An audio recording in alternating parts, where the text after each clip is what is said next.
Hi, it's Matt Yetter with Sherlock Home Inspections. Phone number is 971-212-7481. Website address yourinspectionneeds.com. Today's date is Monday, February 6th, 2023. The address we're inspecting today is 16679 Southwest Darwin Loop, Tigard, Oregon, 97224.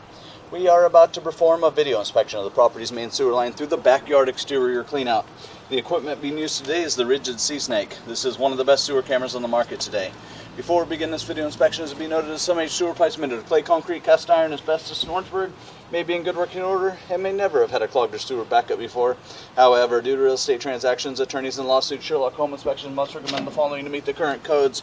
All sewer pipes should be watertight, made of cast iron, ABS, 3034 or HDPE pipe with all appropriate fittings and couplers. All sewer pipes should be free from breaks, offsets, separations, tree roots, bellies, and party sewers. Sherlock Home Inspections recommends replacing any sewer pipe that does not meet these specifications. Here we go.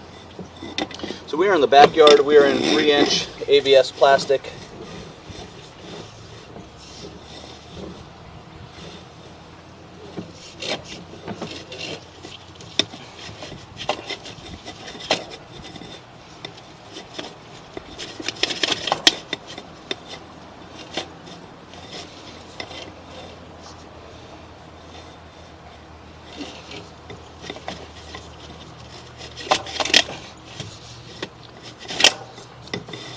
There's a little bit of a standing water and possibly even like an offset as we start right at the clean out here in the backyard. We'll be curious to see. I'm going to reset the counter since we hit the bottom too. I'll be curious to see what the water turned off, what this area looks like. The camera had trouble getting up over the top of something there, which could be like a minor offset.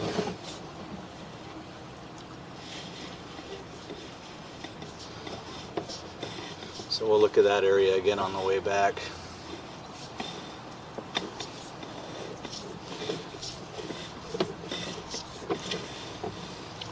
And again, we are in 3-inch ABS plastic piping.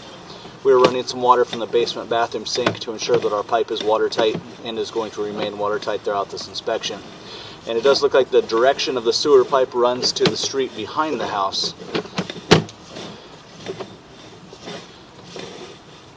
And everything appears to be glued and watertight through this. The only area in question so far is that first area entering the clean out. It was challenging to get the camera head in there and up over the top of something that we couldn't see because of the water flowing through. So we'll run a test on that one on the pullback. We'll turn off the water, drain everything out, and look at it one more time. We're going to transition here, so this signifies a few things. So at 40 feet, this signifies transitioning pipe size, so we're going from 3-inch pipe into 4-inch pipe.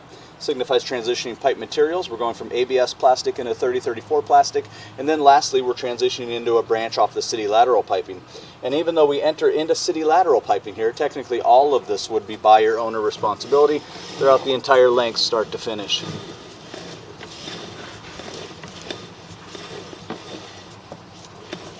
That was a nice smooth transition at the 3034 transition. Looked pretty good.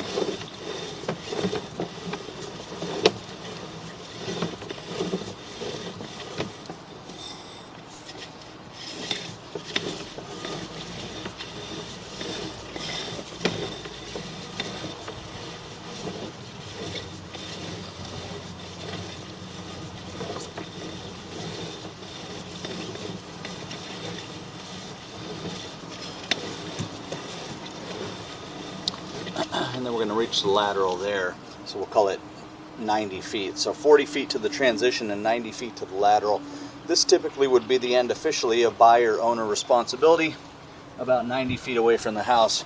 So we started in ABS, we transitioned to 3034, and we dropped into this, the city lateral, at around 90 feet. And then again, this is the large lateral running through the road out there, running through the middle of the road out there. This is the pipe that the homes in the neighborhood, at least the homes on this street, are tying into.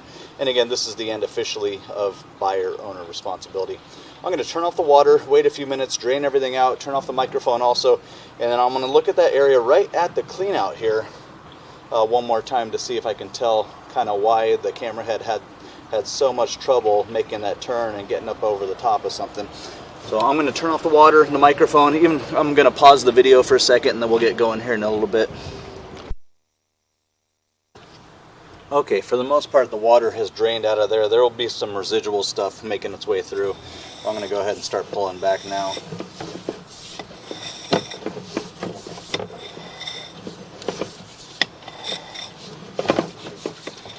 And again, the pipe looked to be in pretty good condition. I just wanted to see what was going on. Right at the clean out, it just didn't seem very smooth.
Pipe looks really good throughout the whole length.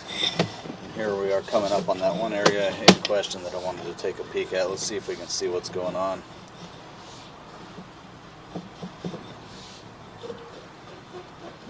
There was some standing water. You can see it still is some residual stuff just kind of hanging around. Not the smoothest transition. The pipe's a little flat through there.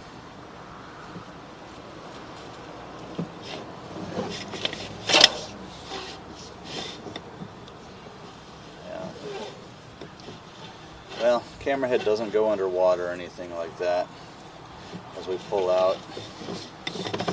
And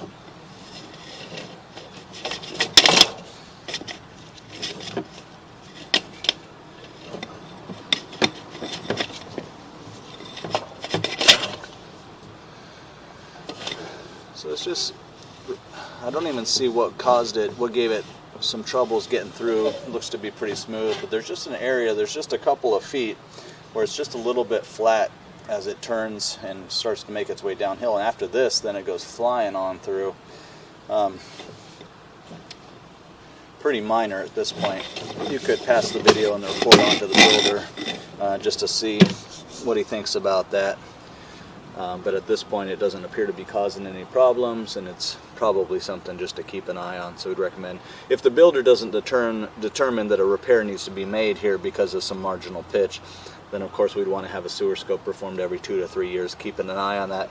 And of course if conditions ever worsen, if the flattening ever got worse, then of course some repairs could be required in the future.